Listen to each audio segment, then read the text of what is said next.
আদর করে তিনি ডাকতেন হুমায়রা, আবার মাঝে মাঝে ডাকতেন ইয়া আইশু, আয়েশা না, আয়েশু সংক্ষেপ। এত ভালোবাসতেন মা আয়েশাকে। মা আয়েশা গ্লাসের যে জায়গা দিয়ে পানি খেতেন, বিশ্বনবী ওই জায়গায় মুখ লাগিয়ে পানি খেত। মা আয়েশা গোশতকে হাড্ডি ফেলে দিলে বিশ্বনবী ওই হাড্ডিটা নিয়ে চষতে শুরু করে দিত।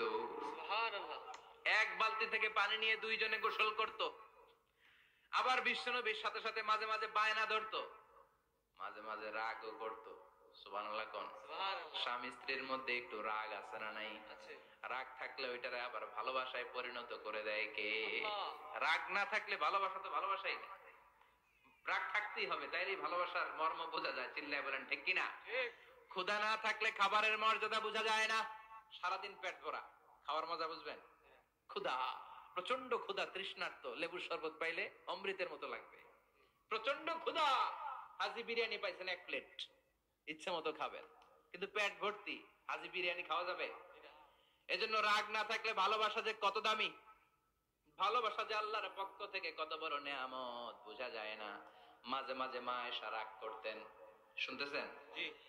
বিশ্ব নেই বলেন, আয়েশা কখন তুমি রাগ করো, কখন তুমি আমারে ভালোবাসো আমি বুঝি। সুবহানাল্লাহ পড়েন। মা আয়েশা বললেন কেমনে বোঝেন?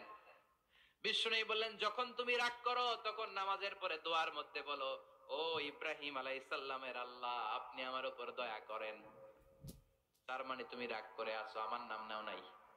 আর যখন আমার উপর খুশি থাকো নামাজের পরে দোয়াতে বলো, মুহাম্মদ সাল্লাল্লাহু আলাইহি ওয়াসাল্লামের আল্লাহ আপনি আমাদের উপর রহমত করেন।